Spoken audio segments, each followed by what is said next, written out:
Muchas gracias por acompañarnos en este conversatorio virtual sobre niños, niñas y adolescentes, migrantes, refugiados y trabajo infantil en el contexto de la crisis en América Latina y el Caribe. Este conversatorio es el tercer de un ciclo de conversatorios. This conversation is the third in a series of talks that we are organizing from the Regional Initiative, Latin America and the Caribbean, free of child labor, with United Nations organizations in order to provide information and context analysis to help improve policies to prevent and eradicate child labor in the countries of the region in the current context of this crisis. Before going into matters, and before introducing the panelists, I would like to share some technical and methodological details. This conversation will have simultaneous interpretation into English and Spanish. Reason why I'm speaking a little slower, and given the fact that several panelists will speak in Spanish and English, everyone is going to be able to follow in both languages. If you are accessing from a computer, you will find the interpretation option at the bottom of your screen, next to a globe icon. There you can select your language. If you are connecting from a mobile device, you will also find the word more or the suspension points from where you can select your language to. This conversation will have 15 minutes interventions from each one of the panelists that I will introduce. And then we will have a space to transfer your questions to the panel. You can ask the questions through the chat. You can find the chat at the bottom of your screen. We will make a selection. We won't have time for all the questions. And at the end of the presentations, we will ask the questions to the panel. I'm Nord Dengers. I'm from the ILO, and I'll be moderating the panel that we have today and that I will present. We have Francesco Carella, a regional labor migration specialist from ILO. We also have Kendra Gregson, regional advisor for child protection, UNICEF. We have Diego Lorente from UNICEF, Keisha Livermore, the head of Jamaican office from IOM. We also have Tashana Nituli, the associate protection officer. She's in Colombia. I already said this, but I will repeat it. I would like to make a very special request to the people invited in this panel. Please try to speak slowly, because that will facilitate first the interpretation, and also this ensures that those who follow us can do so in both languages. Also, I'll be letting you know when you have 5 minutes left of your intervention so that we have enough time for all the questions from the audience following us in Facebook and connected to this Zoom. Now, let's start with this conversation. And I would like to say that this health, social, and economic crisis has highlighted all the challenges in the region to ensure a safe, orderly, and regular migration, and to provide comprehensive protection to migrants and refugees. We know that the migration flows, and we will learn a little bit more about that later on, are characterized by a high participation of children and adolescents. And in many of the cases, they migrate or travel alone. They are not accompanied by adults that can offer protection and assistance. We know that migration and the situation of children and adolescents is closely related to child labor and its worst forms through all the stages of the migration route. To give you an idea, I'll invite you to watch a video.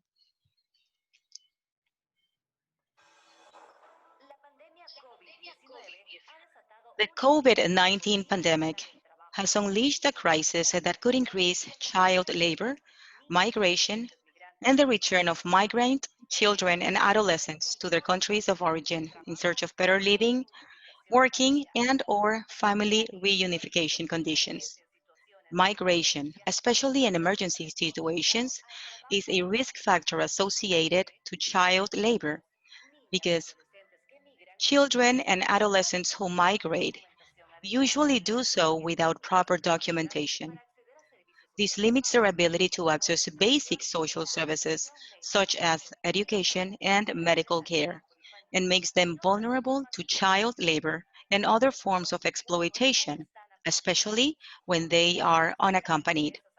The reduction in remittances due to the crisis decreases family incomes and increases the likelihood of child labor. Children and adolescents who remain in their communities of origin without their parents are exposed to various risks such as commercial sexual exploitation, trafficking, or dangerous work.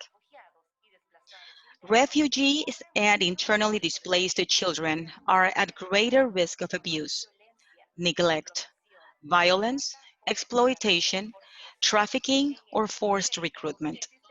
In this context, there are additional and urgent challenges to protect migrant and refugee children and adolescents, especially those who are unaccompanied.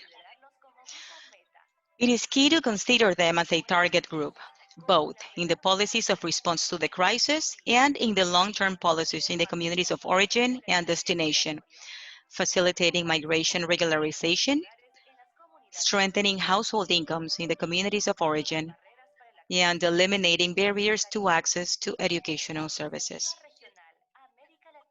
The regional initiative, Latin America and the Caribbean Free of Child Labor, is an intergovernmental cooperation platform with active participation of employers and workers' organizations, which seeks to implement innovative proposals from different fronts to prevent and end child labor.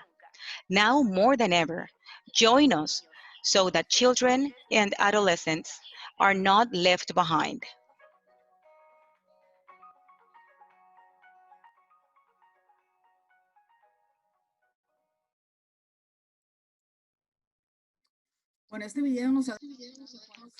Well, this video highlights what are the main topics, the main issues that we have to delve into in this conversation, and some of our panelists will address.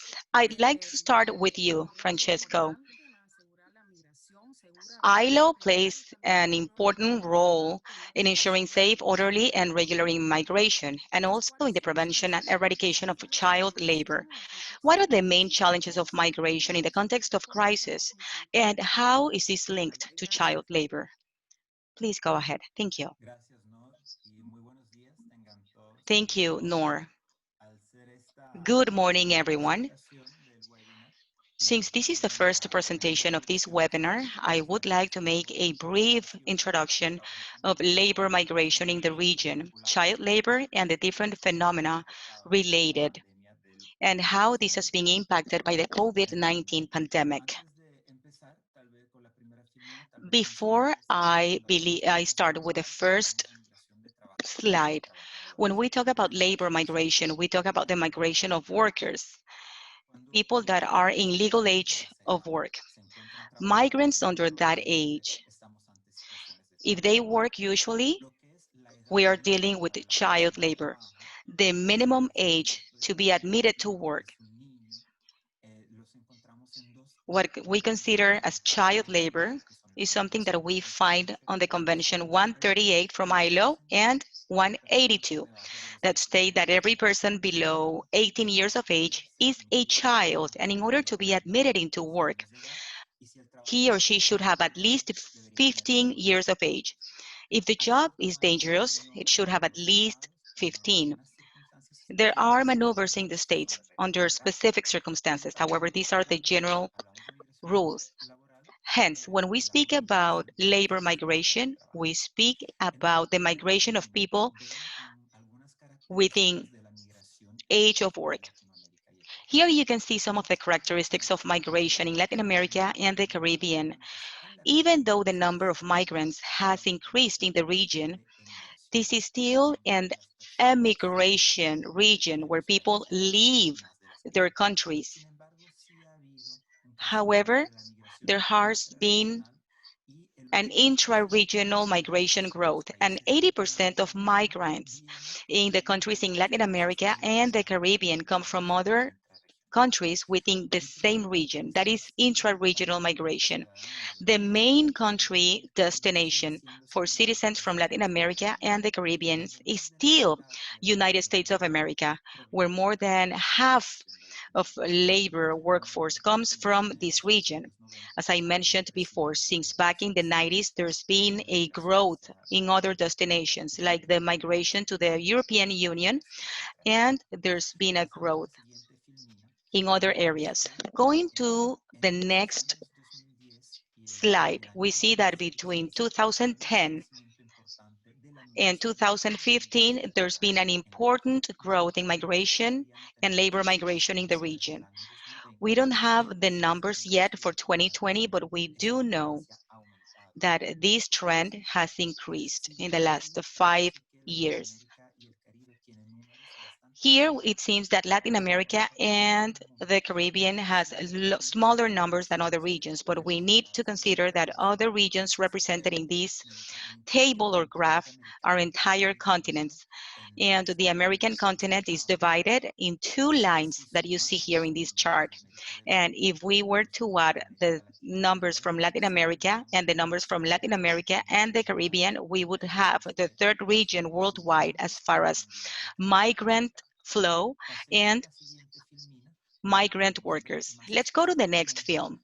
Here we can see migrant workers in the Americas.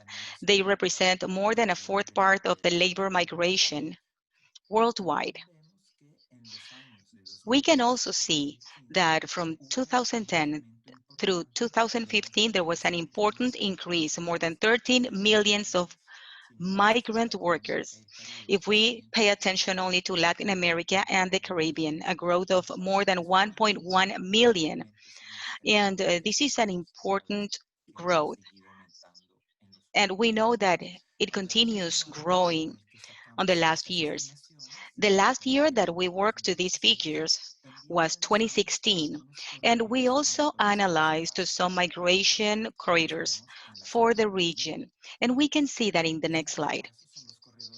For this case, these are the corridors that we observed up to 2015, and this includes, if you see the red arrows, this is the extra-regional migration towards countries like the US or the European Union, and intra-regional migration corridors like the migration from Nicaragua to Costa Rica, from Haiti to the Dominican Republic, from Central America and other countries in the region to Panama, the labor migration to Brazil, Argentina, Chile, etc.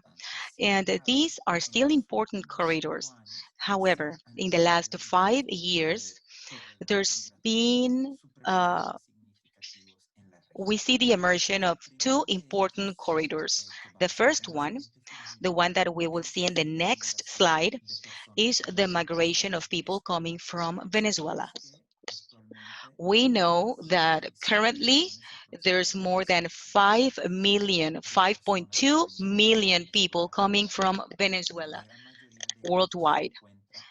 The great majority is in the region of Latin America and the Caribbean, especially in those countries with the darker colors in the map to the right side of this slide.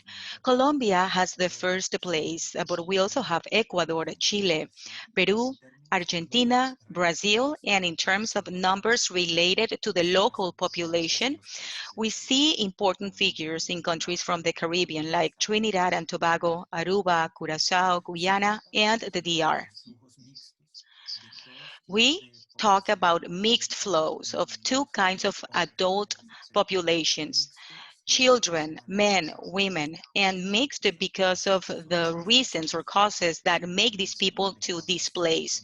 It's a mixture of socio-economic reasons and maybe safety reasons. And that's why this flow is defined as a mixed flow. The second migration corridor that has emerged in the last few years is also mixed. And this is the flow towards Mexico as a destination country. Mexico has been an emission or emigration country usually to the US.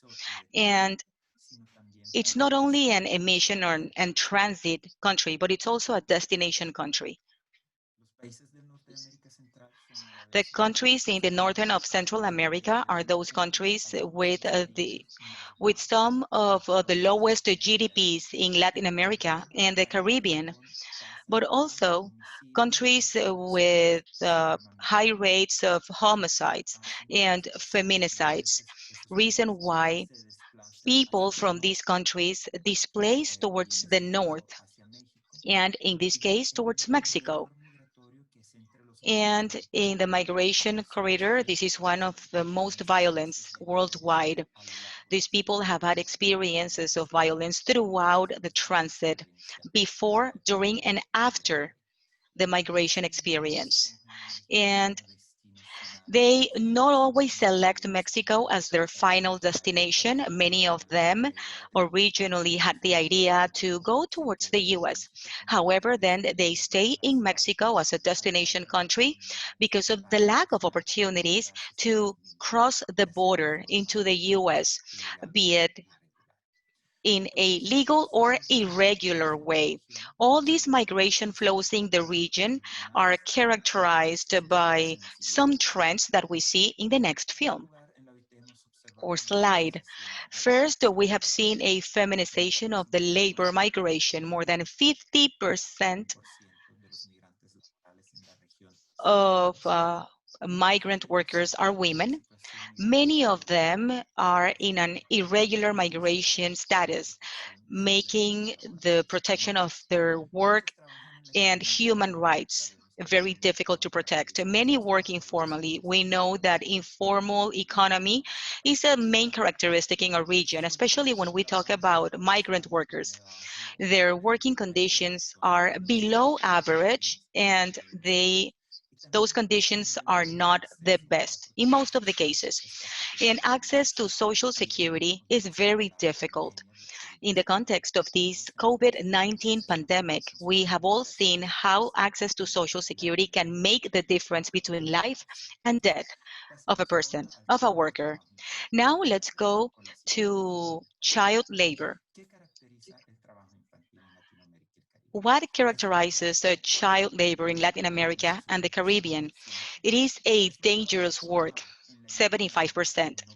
In its great majority, 90%, it's informal work. 90% of children and involved in child labor work informally. We do not have information on forced labor and its worst forms of child labor. This is a very big problem, as you can imagine.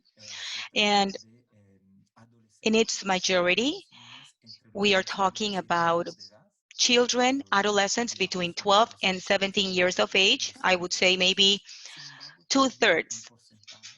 However, there is an important percentage of small children between the ages of 5 and 11 years involved in child labor. This is about 37%. As far as the economic activity, more than half of child labor in the region, 52%, occurs in the agricultural sector. In its majority, 68% is family work that is not paid. And this makes invisible, especially adolescent women and girls.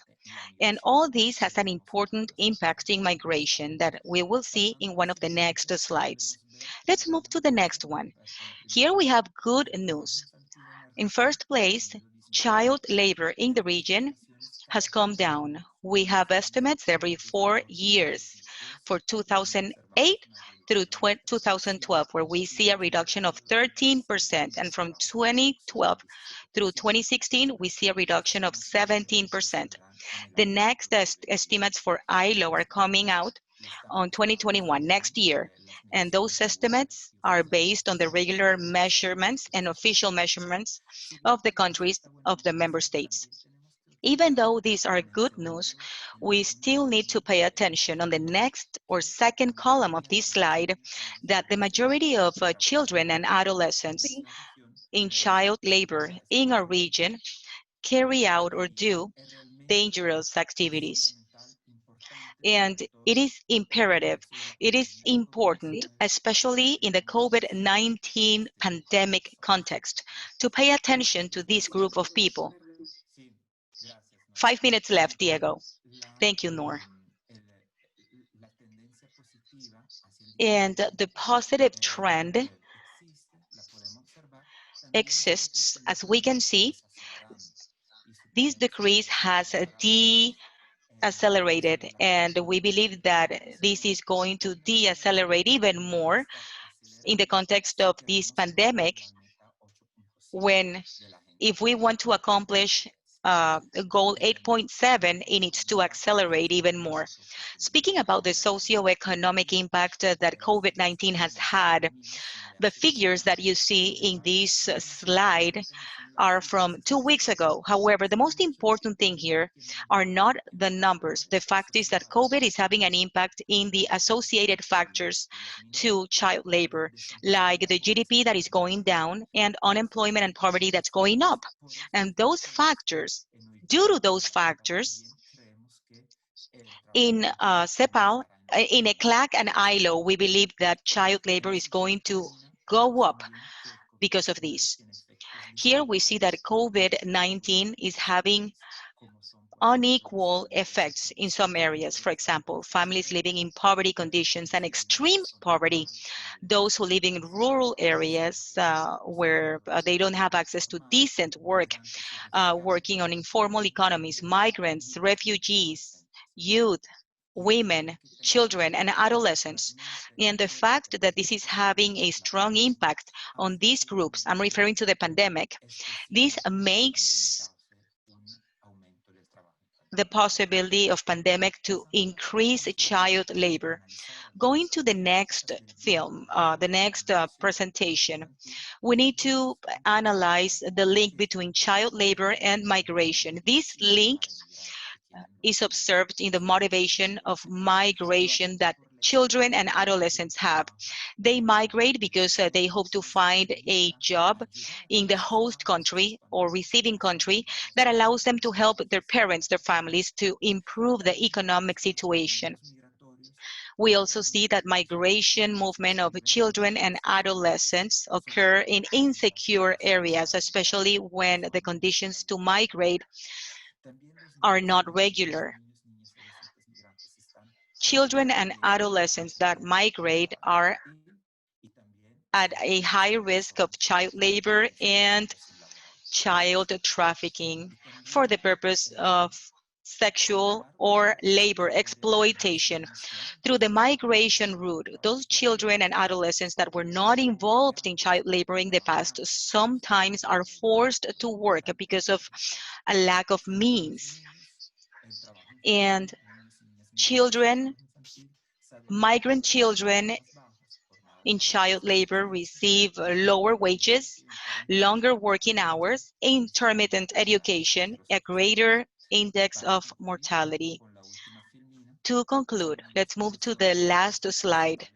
Let's see what are the main challenges that we face when we try to address this situation, especially in the context of COVID-19.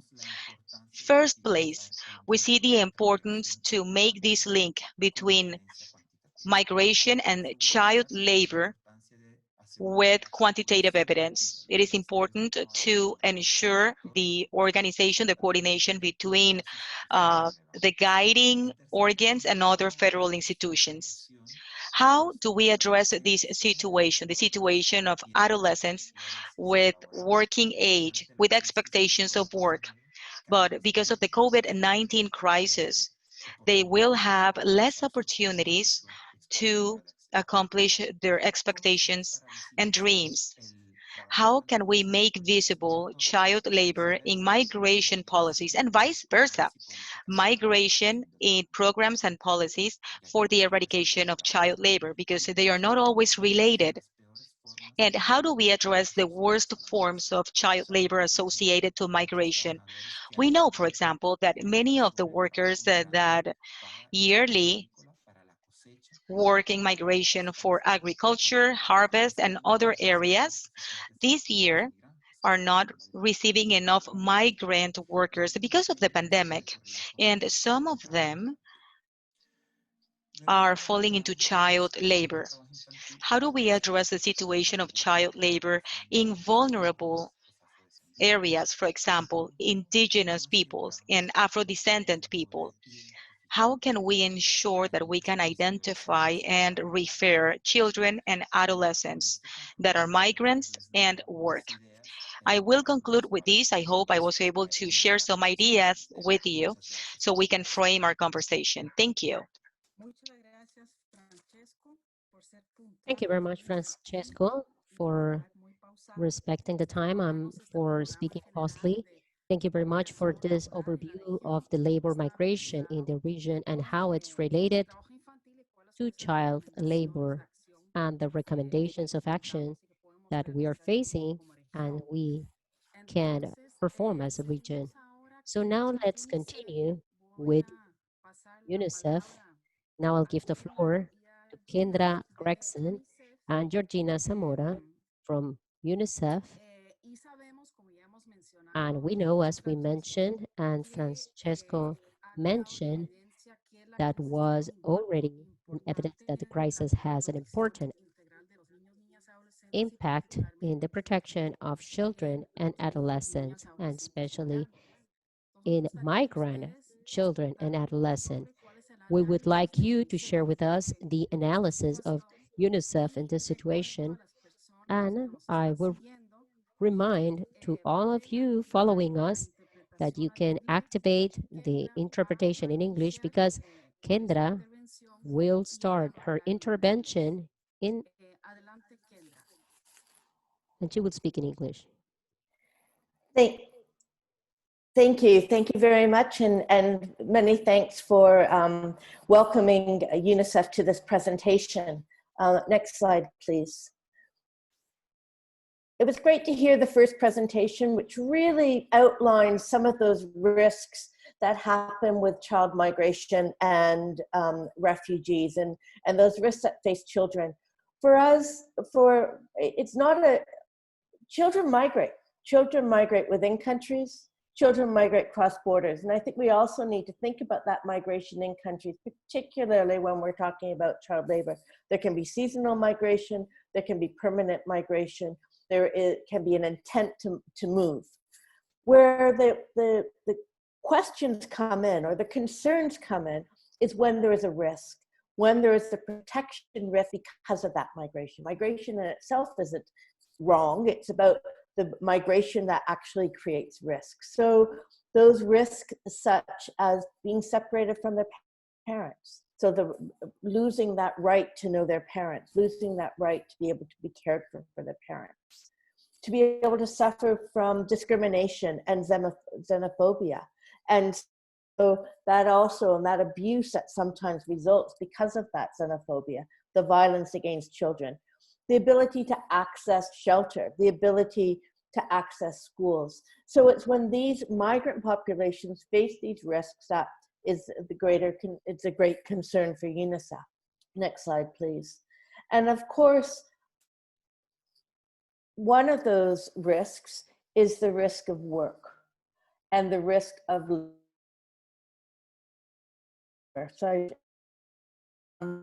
children, adolescents may have made a decision that they want to engage in work, but that could be changed and that could become labor. When you're migrating, you can be more exposed to exploitative situations, such as trafficking, for example, where,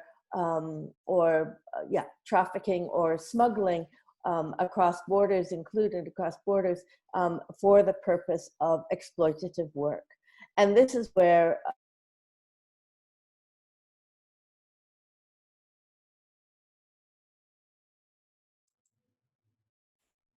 Kendra, I think we lost you. Yes. Kendra, can you hear us? No. Sí, no sé si. Sí, se cortó. No sé, Diego o Gina, si ustedes pueden Sí, yo puedo. retomar.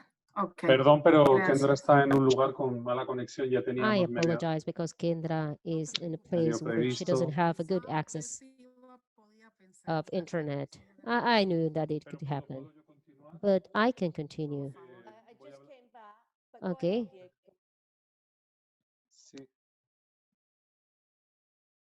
Sí, un poco, bueno, voy a hablar en español para la. Okay, I will speak in Spanish Bueno, solo for comentar the que todos los interpretation. riesgos And just to que add son that los all riesgos the que en risk general vemos that Kendra mentioned para la are protección de la risks that we niñez usually necesitamos see estos for factores, como también the señalaba children protection. And as Francesco previously mentioned, el riesgo de trabajo they can increase the en esta diapositiva child labor. In this slide, there are some generales, pero también figures, datos general figures, but concretos de some estadísticas, others that are very concrete, en estos tiempos especially donde vemos in el these COVID incremento times where we have seen an increase in the child labor. tenemos datos, por ejemplo, We do have some data of 74% of children in Honduras. They live in places that are classified as poor. The same happens in El Salvador, or if we are going to Venezuela, we know that there is a World Vision report with data that is coming from the effects of COVID, and we can observe that 77% of Venezuelan children and adolescents, they are not attending school, that there is a high risk of lack of food, and most of the children, and 82% of the children and adolescent migrants in Chile and 86% reveal that they have serious problem with access to food.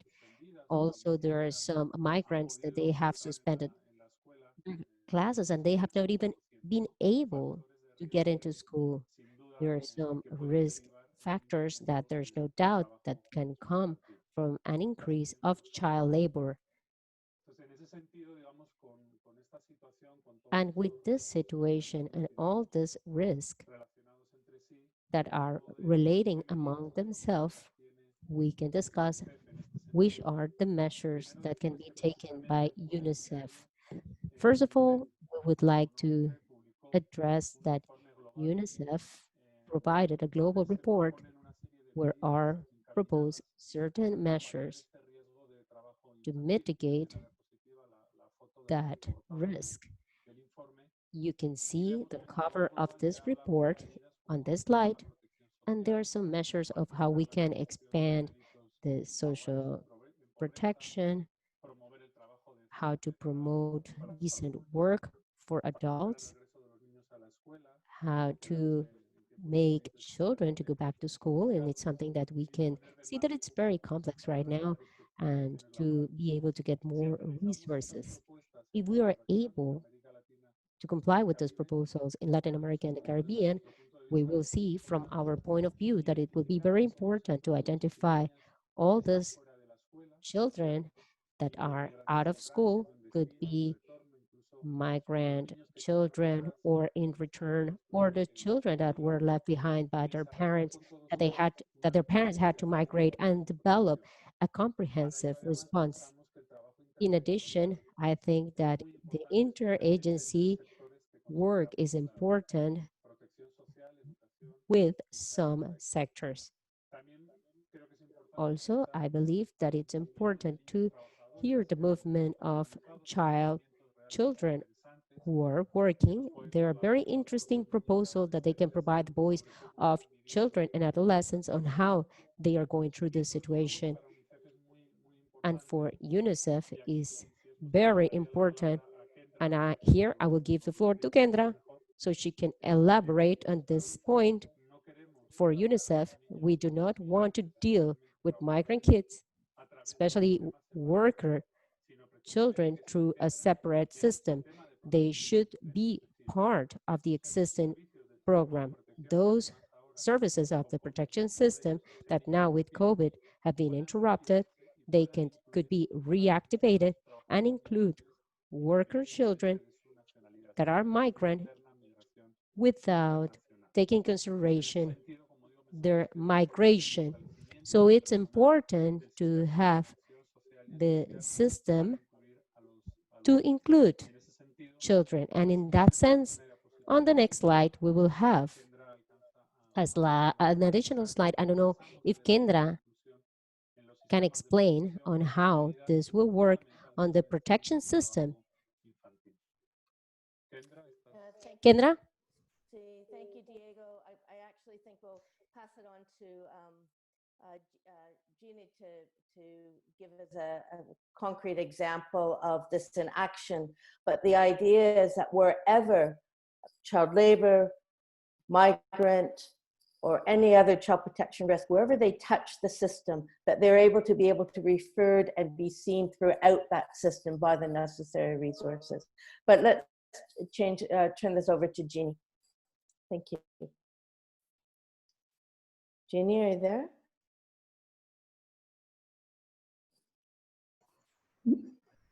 Hello, ¿me escuchan? Muchas gracias, Kendra. Escuchamos. Thank you very much, Kendra. Okay, can you please turn to the next slide? Thank you very much. Good morning, everyone.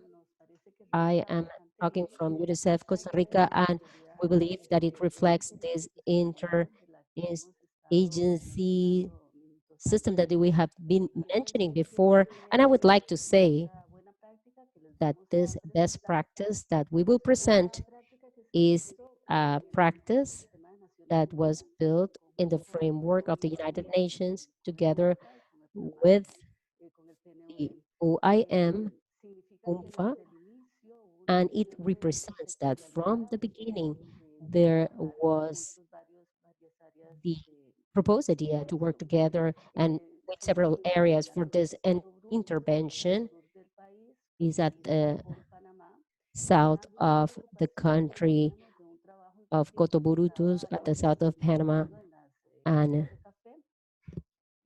we had a concern of the coffee farms and the violence that was there, in which the population of children and adolescents were going through.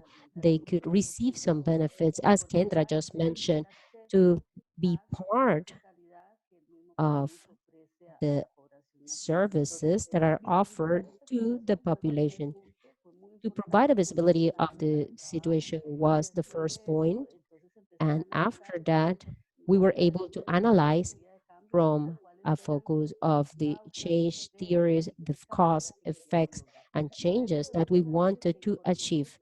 After an analysis that was incorporated in 2014, 2015, to the private sector, public networks, the coffee cooperative, and their own independent coffee growers, we were able to go and get through an advocacy with the central government institutions. And by 2015, we were able to create the first pilot. They are 5 houses, we call them houses of joy in Cotobruz. And these centers are managed by the grower.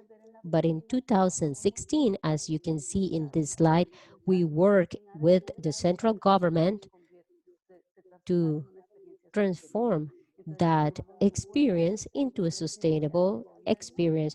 We work really hard and created 5 protocols together with the Council of Children and Adolescents that work together with 5 agencies, and they were able to provide this protocol for the area of care, health, protection. In the case of PAN, the local municipality got involved, and what we were able to achieve is to create a national protocol, a decree at a national level that was impacting the benefits of the institution. For instance, the Institute of Social Aid, they were able to provide $200 for a girl or boy to finance their development on those house of joy.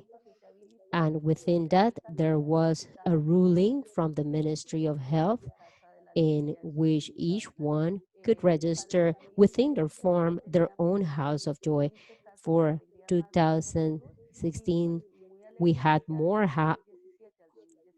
and then from the 2017 to the 19, with all the conditions, advocacy, capabilities, we work really hard to change the mindset of the population, the growers, the public institutions. And I can share with you that at first, the populations were consulted to understand and see if they were interested to participate in 2000.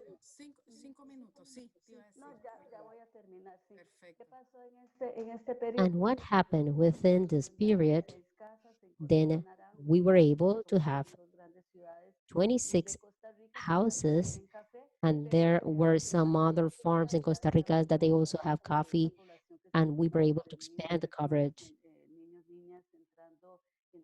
And were several children getting into the system in September of each year,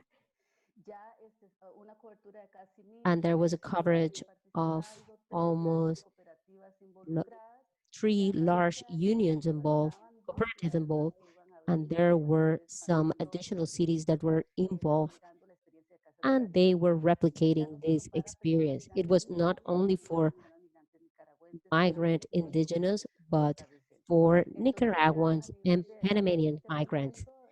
Currently, colleagues, what we are on the expectation of the crisis of COVID, we are always through coffee, since they are so organized, they are working together with the public institution, with through the houses of joy, and there can also always be a group that could be part of them, because Costa Rica right now they have their border closed.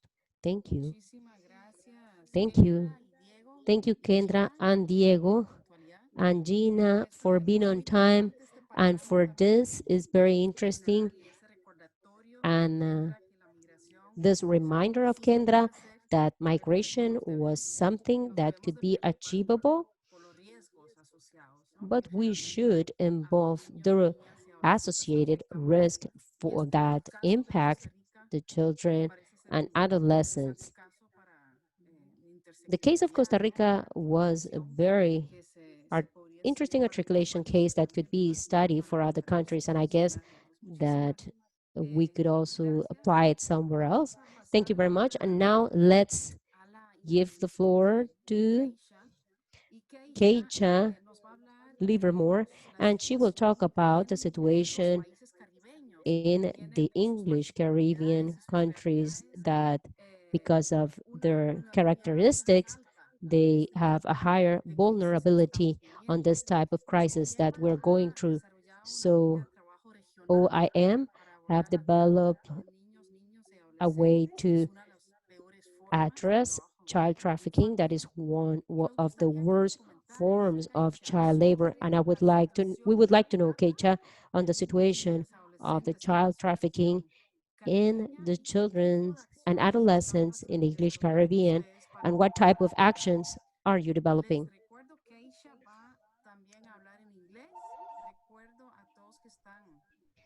I'd like to remind you, Keisha is going to make her presentation in English. Remember, at the bottom of the screen, you have an interpretation icon where you can select your language. Thank you, Keisha, and the floor is yours. Good morning, everyone. Thanks, Nor, and I'd like to echo the previous speaker and thank ILO for making IOM or inviting IOM to be a part of this conversation. So I'll start off by giving you an overview of what it is that I intend to cover in this presentation. Firstly, I will look at the realities in the Caribbean as it relates to child trafficking. That is, what does it look like? What are the trends? What exactly is in place in terms of government response? And what are some of the challenges that the governments in the Caribbean are facing in relation to child trafficking? I'll then look briefly at how child trafficking is impacted by crisis, some of the lessons learned, which should provide stakeholders with some amount of guidance on the way forward. Next.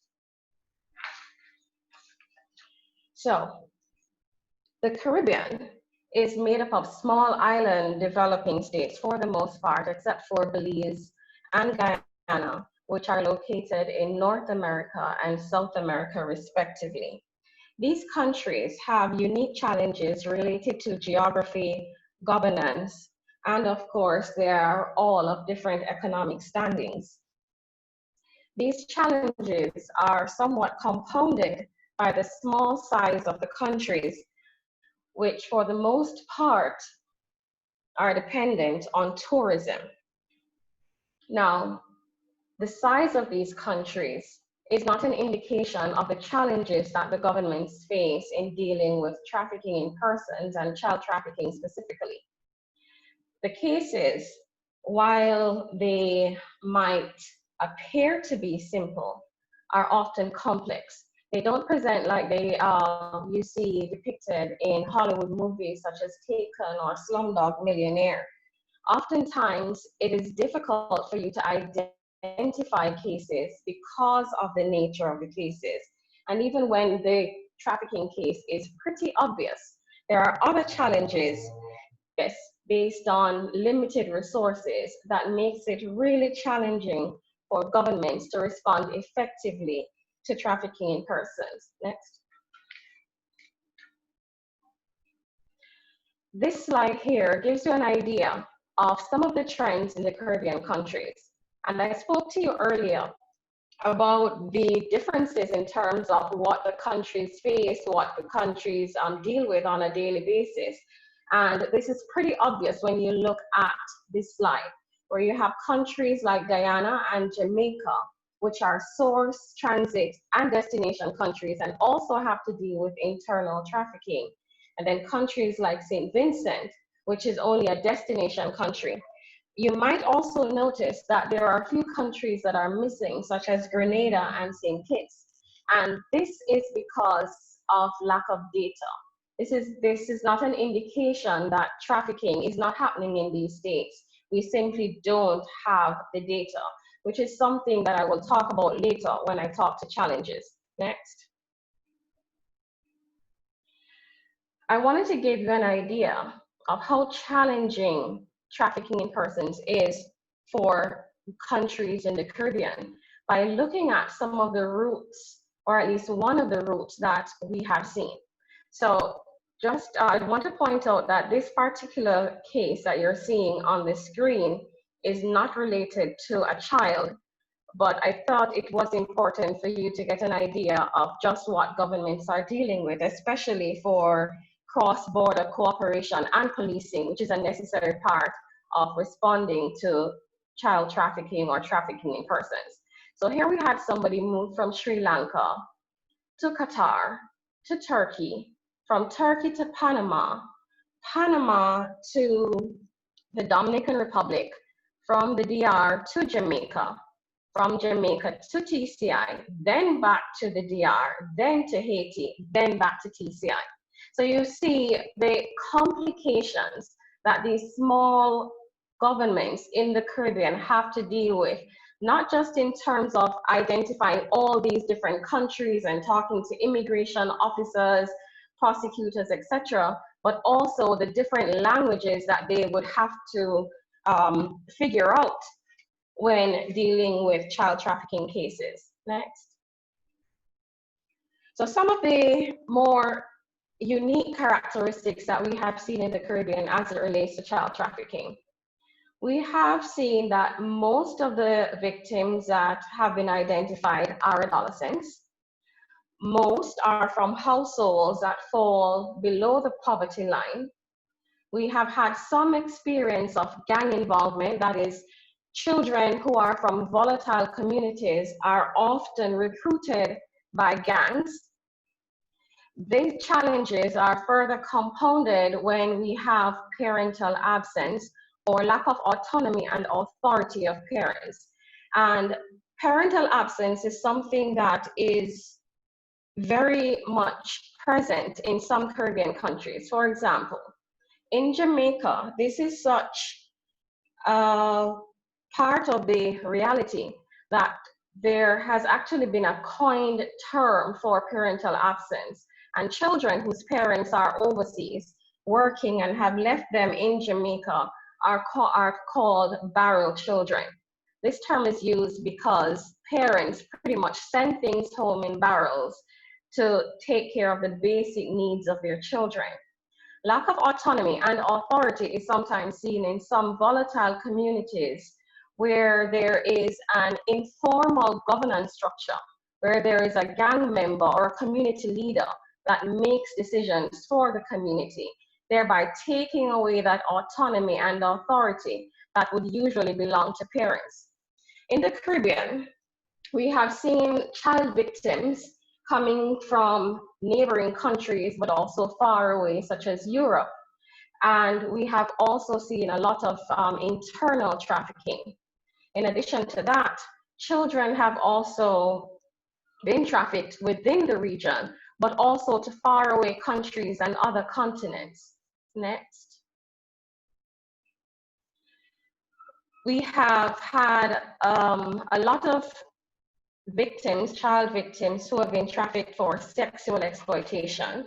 And the sexual exploitation comes in the form of children, minors under the age of 18, being recruited to work in massage parlors, and then they're sexually exploited, being prostituted on the streets or in exotic clubs.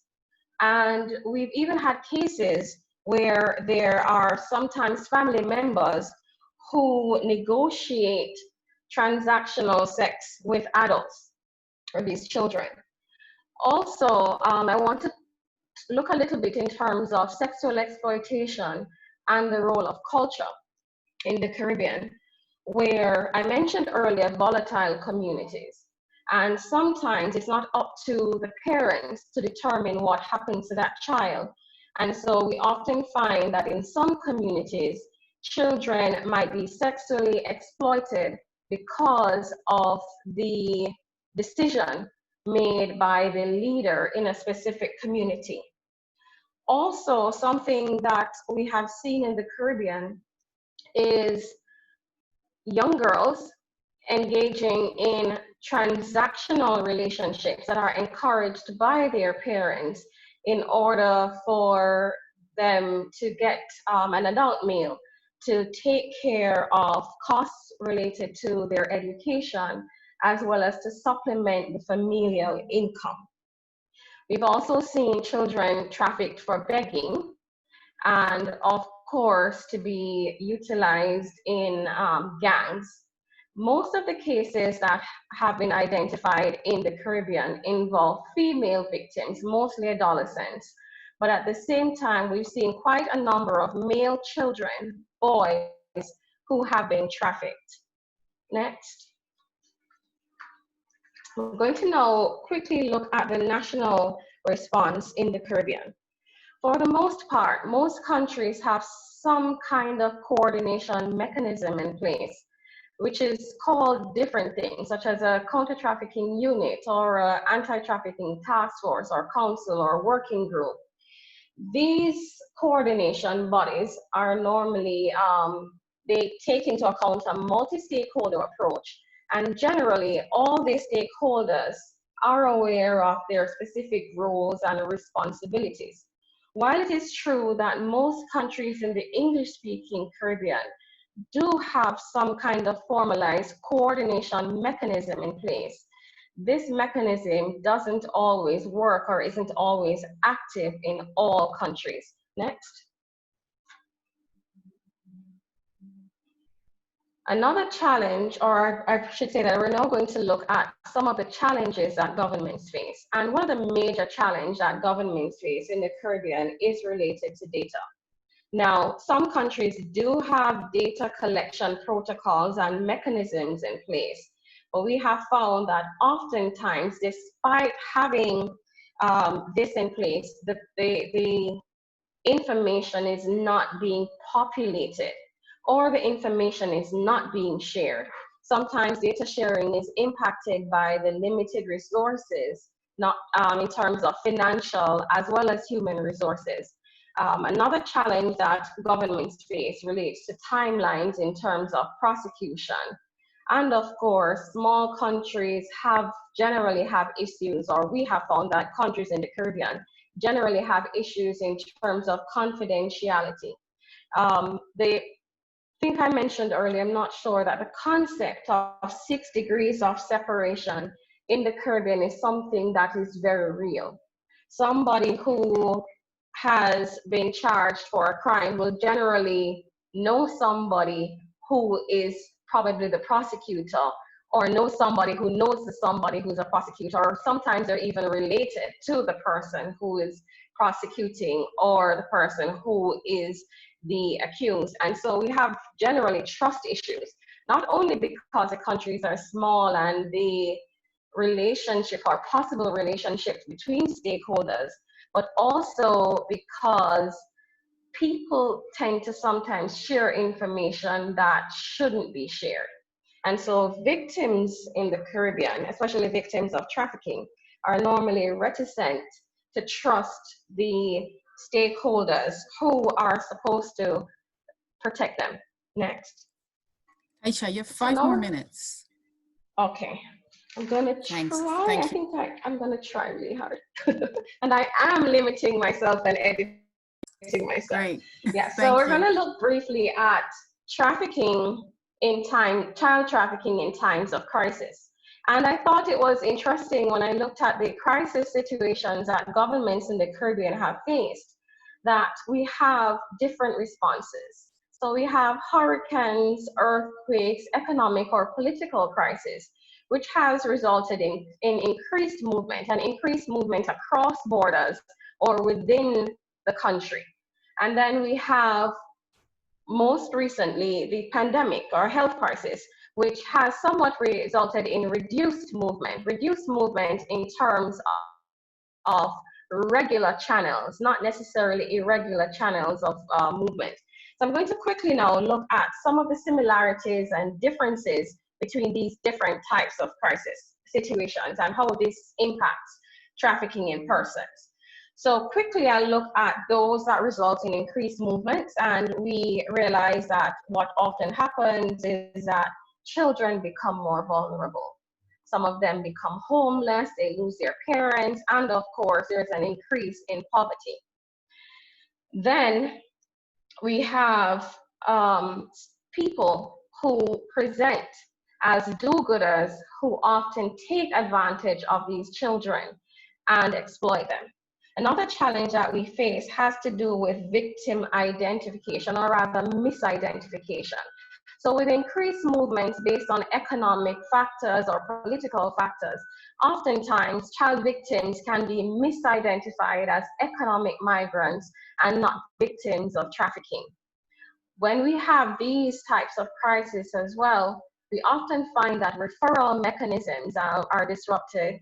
Non-essential services are also impacted, as law enforcement officers and other stakeholders are often engaged in relief efforts and find it difficult to pay attention to the situation of trafficking or child trafficking in their nations, much less cooperating internationally while trying to respond in a timely manner to the situation that they're facing. Of course, with increased vulnerability and increased movement, you often find that more victims are identified.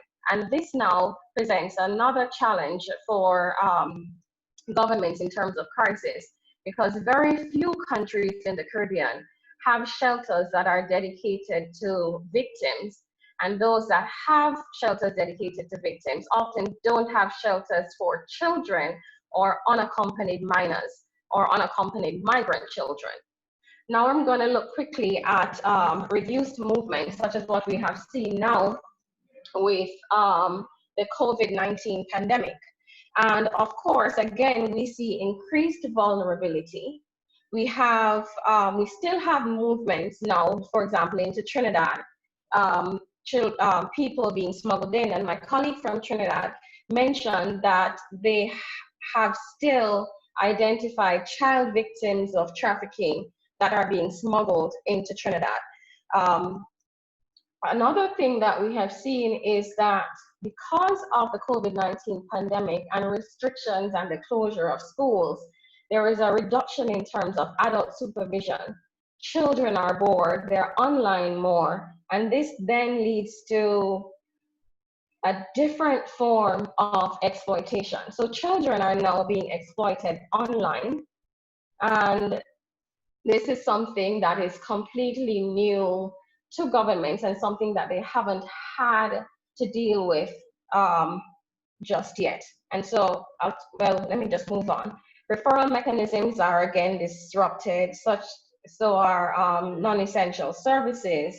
And what we have come to realize also is that shelter protocols need to be revised, because now you have to look at ensuring that the persons responsible for shelter operations have proper PPE PPE equipment, as well as you want to make sure that you're not putting a child in a shelter that will result in other children becoming sick.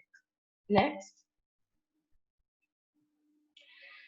So I want to look at some of the lost opportunities that we have seen in the Caribbean, not just for times of crisis, but also for times when things are fairly normal. What we have seen is that in some cases, law enforcement officers, stakeholders are not identifying victims, or they're not investigating. And sometimes this has to do with cultural practices, where young girls who are often abused are referred to as just being bad. You know, she's just acting out. And so the blame of abuse is placed on the girls instead of the adults who are exploiting them. And what we find is that sometimes these girls are treated like criminals, law enforcement officers are judgmental, they're intimidating. And so it's important that law enforcement officers who have to deal with child victims of trafficking are equipped with the tools to ensure that they are able to respond to child victims appropriately.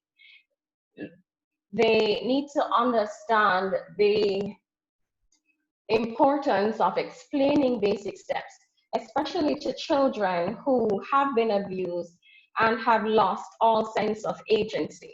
Next. Should be finished soon.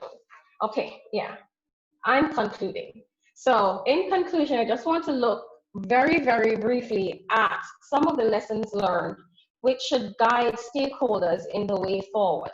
So what we have seen is that while most countries have referral mechanisms and standard operating procedures that look at identification, victim care and assistance, investigation, etc., these often don't take into account unique situations and circumstances that present during times of crisis. Next. And so it is important that governments spend time and put importance on data collection, because it is through data collection, especially during times of crisis, that information can be gathered that can be used to update referral mechanisms and standard operating procedures to ensure that during times of crisis, stakeholders are equipped and prepared to respond to the needs of child victims and to identify vulnerable children. I just want to end by saying that one of the things that IOM is doing now in relation to child trafficking and data collection is as a part of the Child Protection Compact that was signed between the US government and the Jamaican government in 2018, IOM Jamaica is currently conducting a study on the prevalence of child trafficking in Jamaica. This study, once completed, we will of course share publicly, and I hope that it will provide some amount of information that will be useful not only to the government in Jamaica, but also governments in Jamaica, governments in the wider Caribbean and Latin America. Thank you. Muchísimas gracias, Keisha. Sabemos que has Thank you very tenido much, Keisha.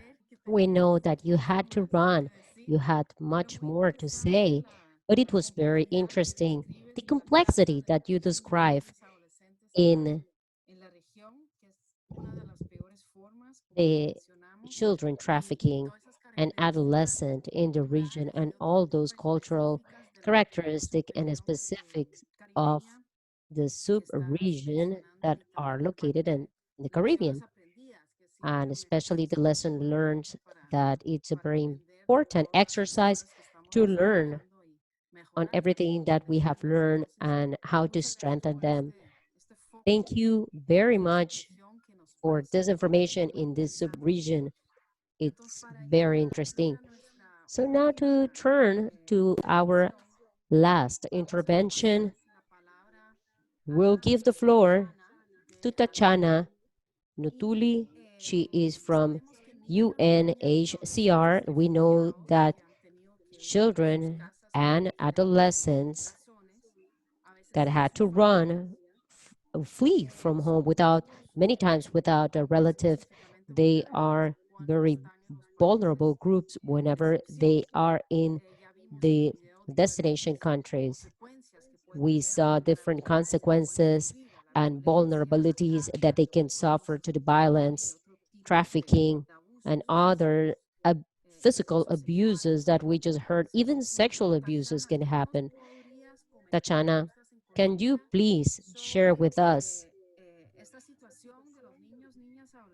on the situation of refugees, children, and adolescents, and what is their situation on how to prevent them to become victims of one of the worst forms of child labor?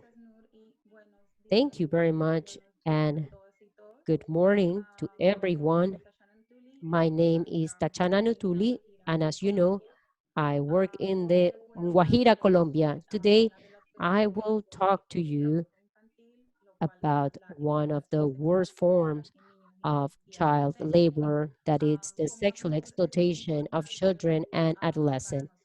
For ACNUR, it's very important for us to reinforce that globally, 50% of the population that have fled from their country of origin are children and adolescents.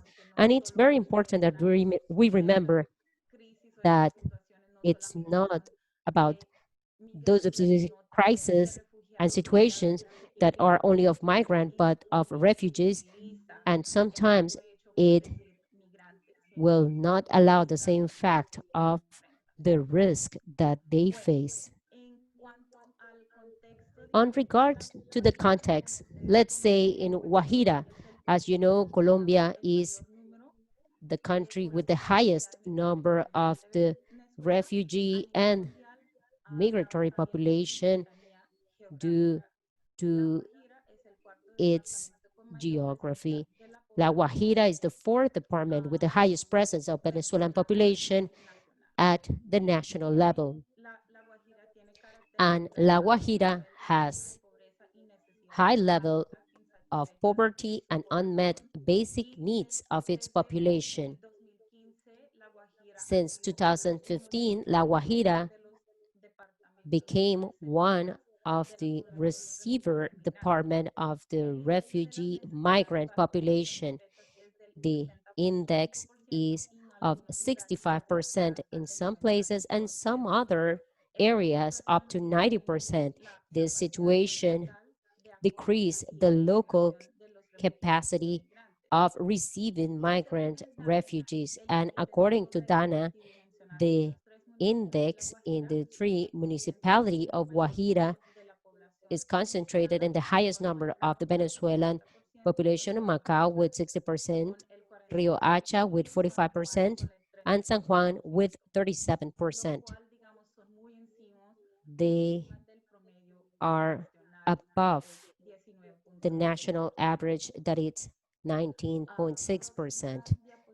Next slide, please.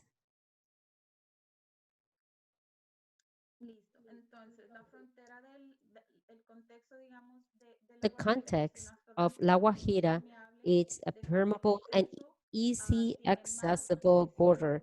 It has more than 180 informal steps. Could be more or less informal steps, and they have increased, or its use have increased with COVID pandemic. 50% of Venezuelans are in irregular migration. It represents that they do not have any documents to stay in the country to access to basic services. The indigenous population has suffered a disproportionate and differential impact in the context of the crisis of refugees and migrants from Venezuela. 42% of the population of the Guajira are indigenous groups. I apologize, I'm still working on the other slide. Especially Wayus, even though they are binational, and they have been able to face major challenges as their documentation.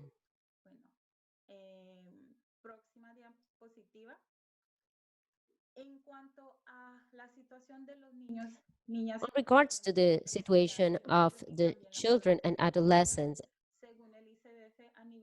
according to the 887 children and adolescents have got to the country for a process of restoration of their rights. Up to May 2020, it represents an increase of 20% as compared to last year. According to the Ministry of Health, 1,215 cases of sexual violence against the Venezuelan population, and it represents an increase of 29% as compared to last year. From these cases, 32 were committed against Venezuelan girls and adolescent women. That figure represents an increase of 19% of the population.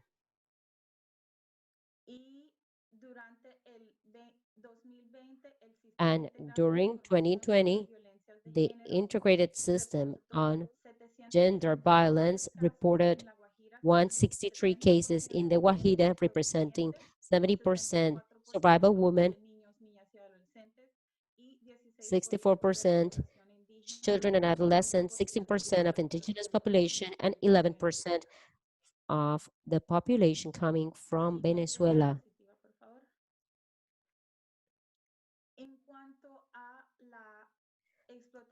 On regards to the sexual exploitation of children and adolescents, in some occasions, the exploitations are embedded within the culture, and the Venezuelan population is against the protection of children and adolescents. We add organized crime to this. We included, there are some people that have survived from this. They have been able to present claims or report these acts.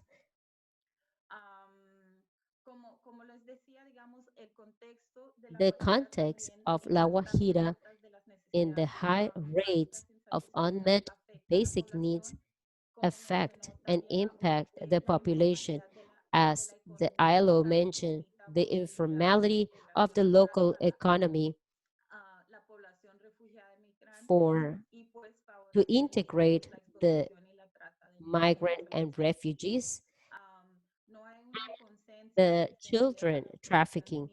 There is no awareness on the protection of children and adolescents. The irregularity of the Venezuelan population is a barrier to access existing child protection mechanism, and the emotional impact of trafficking and sexual exploitation is devastating for children and adolescents, and it creates a long-term impact. Próxima diapositiva, por favor. Okay. Si bien es cierto que los niveles de pobreza y The vulnerabilidad level of poverty and vulnerabilities are very important. There are some additional factors at a level of national, regional, departmental level are very important to address and safeguard the risk that in which are exposed the children and adolescents. This risk exists at a national and departmental level, and it's important how to address them. I will share with you some of them for the migrant and refugees, children and adolescents in La Guajira. I guess this happened worldwide. The discrimination and xenophobia that increase with the time of displacement, the lack of access to education. Once a person can access to have their legal documents in order, there are some certain topics of infrastructure, spaces, in order to access the right of education. It's not only to guarantee the correct education, but the system should be able to receive those children and adolescents. The expulsion, disengagement from the home affects the children and adolescents. The change in the family composition because of the forced migration. They can link to groups that are outside the law. I mentioned 180 groups that expose the children, adolescents, and family crossing the borders. Pressure between pairs, lack of access, and limited understanding. It's not only to access to the rights or to bear a document, but the system should respond to the refugees and migrant population, same way as they provide a response to the national. And there's also a limited understanding of the indigenous people aspect. They are binational and many times from the borders. Next slide. On regards to the main risk of protection, I believe that it's important to consider the families, caretakers, parents of these migrants and refugees. The parents of these kids, they cannot access to a document, they cannot provide a decent life for their children. It's not only about thinking of the children, adolescents, but their parents as well. There is a lot of lack of knowledge on how they can get their documentation, the lack of identification of person with protection needs. I would like to mention that we are always on top of populations that are fleeing from their country, and they could have faced certain risk in their countries that will not allow them to go back, and that will not allow the access to basic needs and services, the lack of local integration opportunities with high levels of informality, and the discrimination and xenophobia that it's always there. And finally, to conclude, this will be the last slide to conclude the recommendations. I believe that it would be very important to work with the communities on regards to the identification and establish possible solutions to protect children and adolescents, and at the same time to face topics of discrimination, xenophobia, and to create a social cohesion with the migrant and refugees and the displaced populations that at the same time they are facing in different ways the same situation.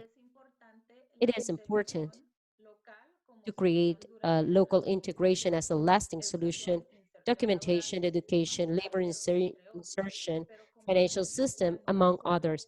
But as I said previously, it's not only about bearing a document, that the document should allow them to access to different services that will not discriminate them because of being migrant or refugee. And finally, the strengthening of the national system to avoid parallel systems for refugee and migrants. That's very important because at the end of the day, the refugees and migrants, they would like to start over their life, and they don't want to create parallel system. Those systems should be strengthened so the refugees and migrants will not face any discrimination because of their condition. Thank you very much. Thank you very much to you, and it was very interesting. It's always good to hear a case as we did with you in Costa Rica and with that population of migrants, refugees, children, and adolescents. It's a group that deserves our attention. So thank you very much.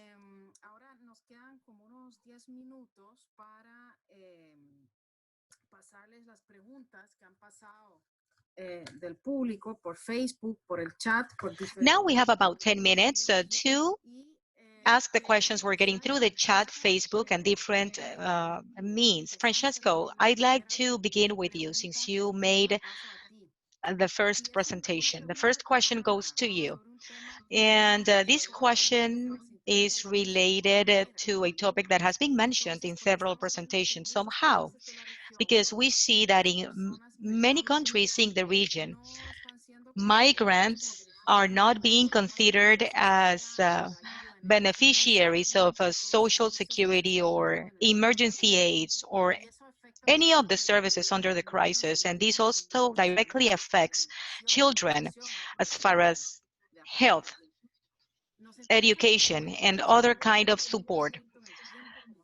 Now I'm really going to be strict with the time.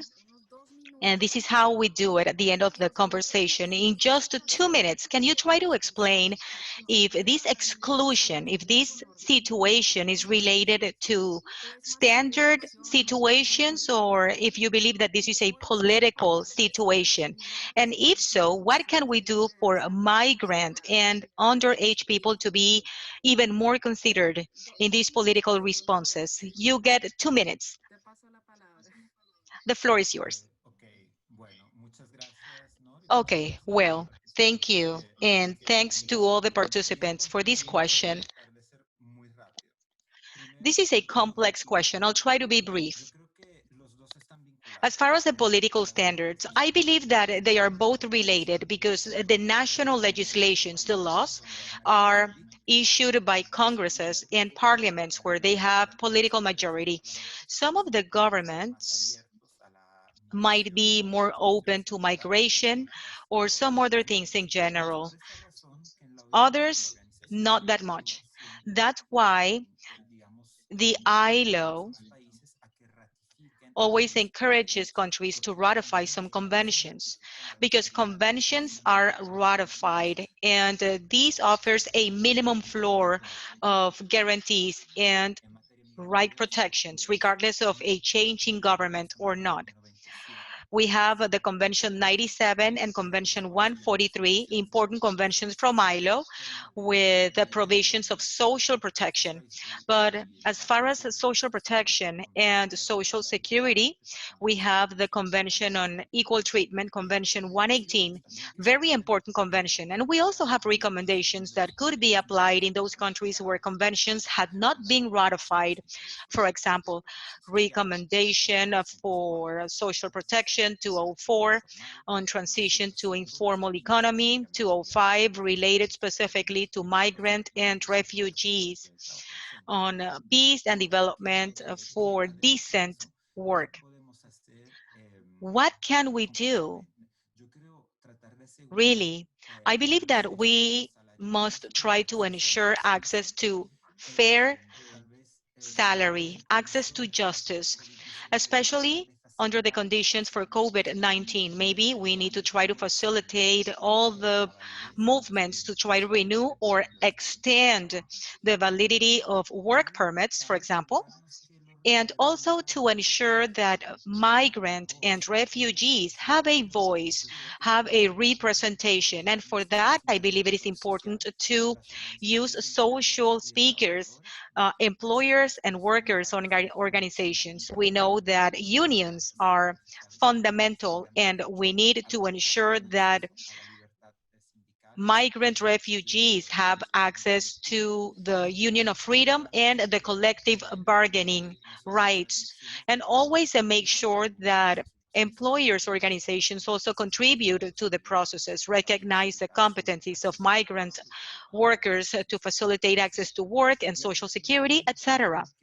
We have seen in this pandemic that no one is safe unless everyone is safe, and that includes access to social protection and basic services such as health services. And this is why there are additional incentives for government to take these populations into account and offer social protection. That's all from me. In 2 minutes. No, thank you, Francesco. You were very, very clear and short. Putting pressure on you. Again, try to speak slowly. I'm asking you to be short and speak slowly, but let's try. We have another question for UNICEF. Diego or Gina or Kendra, I don't know who wants to answer.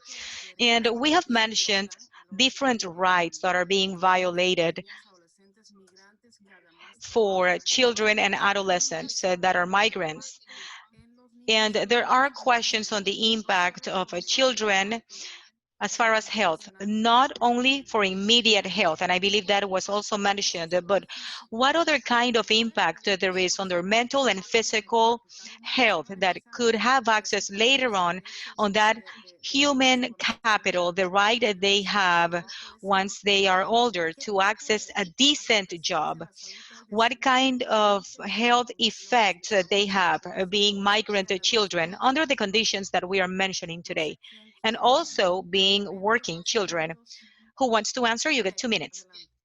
Diego, please go ahead. Yes, I think Kendra's not here, or maybe she lost her connection No, from what I see. here. Kendra, please I'm go here. ahead.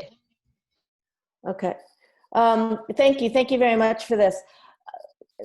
The impact of violence against children is well known now. When a child experiences violence or when a child witnesses violence, their brain doesn't grow the same. We have brain scans that show that a child who is, say, 3 years old, who is neglected or violated, distinct from a child who is in a being well looked after in a loving home, their brain is smaller.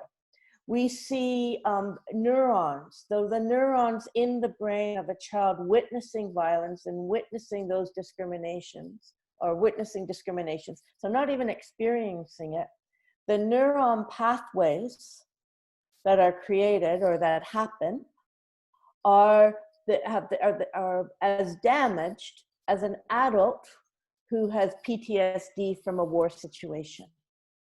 So we can think about the impact of that on a child's ability to learn, on a child's ability to form those bonding, to be able to have those relationships with other people.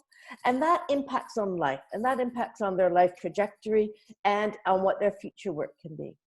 The other thing that we need to think about is how experiencing and witnessing violence then becomes perceived as normal. If we look globally, there's more than half the world's child population has experienced violence, experienced past year violence. And we know that that understanding of normal then also transmits or carries on to future generations. And so how they raise their children, or what is seen as normal for them as they go forward in life, and as they're forming their own families and carrying that on. But I'll stop there. I think I've taken 1 minute, I hope. And Diego, I see you're on, and you can add.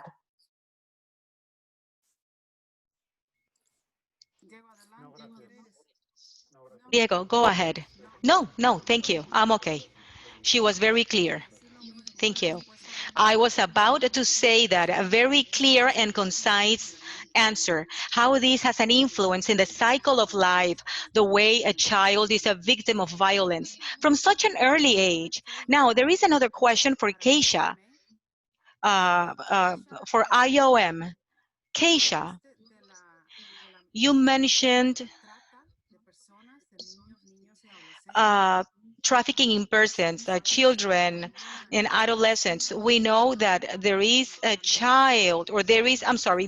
a fine line between migration and human trafficking.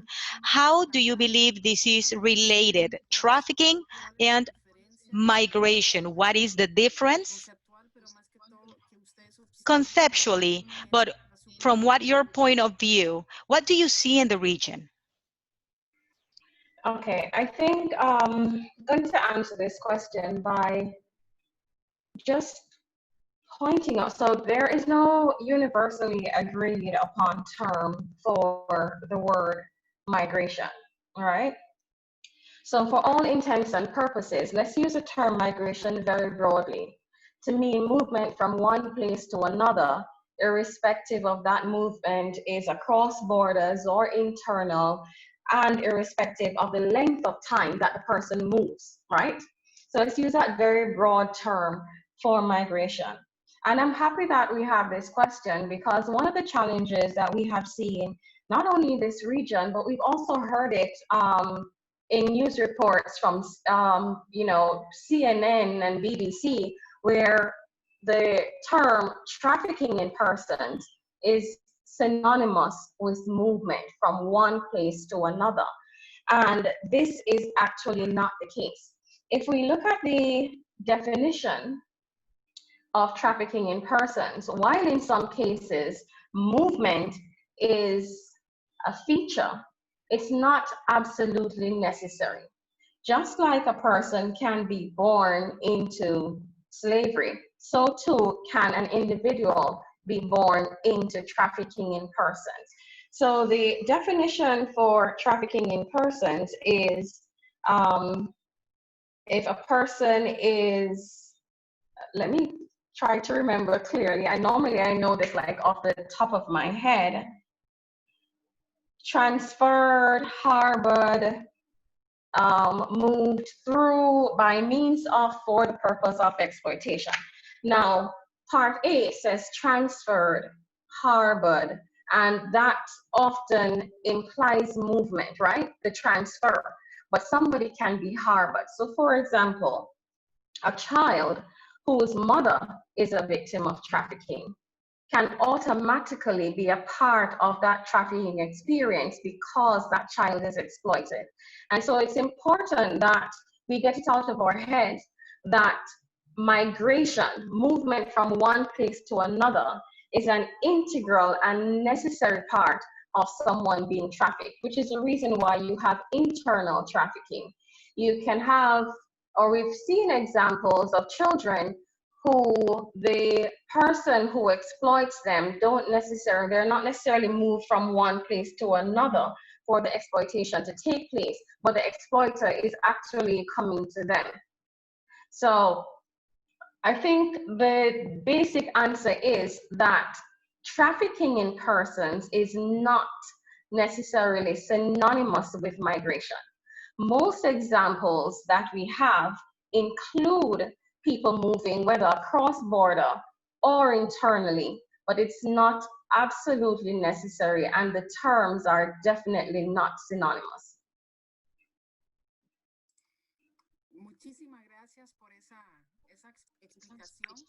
Thank you very much for that explanation. Now it's a little bit more clear what's the difference and what the two concepts have in common. Tashana, we have a question for UNHCR on a topic that was mentioned as well in several presentations or interventions, and I believe that you referenced it. And the question is related to the parallel system. So we need to avoid having separated or parallel protection systems, having a social system and a different system. How can we achieve that if there are children and adolescents that are not registered, meaning they are not living a regular situation? What kind of mechanisms do we have installed to make these children and adolescents visible in these kind of systems? For example, Colombia, you know the case of Colombia, or other case in general, for example. Please go ahead.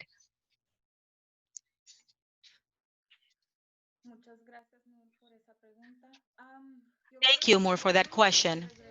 I think that that goes back to documentation. I believe that they must be registered and given documentation, because at the end they won't be able to access to the rights, to school, etc. Hence, I believe that should be fundamental. I think Colombia has been extremely generous as far as the legislation. 8470 that grants nationality to boys or girls that are born in Colombia. However, I believe it is important to register the documentation, especially keeping in mind indigenous peoples, for example, here in Guajira. I think that is fundamental to have access to all the services, and that will not create parallel systems. Thank you. I believe that we ran out of time. We still have many more questions. However, we need to start wrapping up. And I would like to thank everyone that has joined us in this panel, the 4 different agencies. It's been enlightening to be able to talk about migration, refugees, child labor, how they are related, and how we are addressing these topics from different agencies and as a whole, since we have a very successful cooperation among all the agencies being represented here in spaces like the Regional Conference of Migration, where we addressed topics on how to improve the response on this situation, especially on these complicated times that we are going through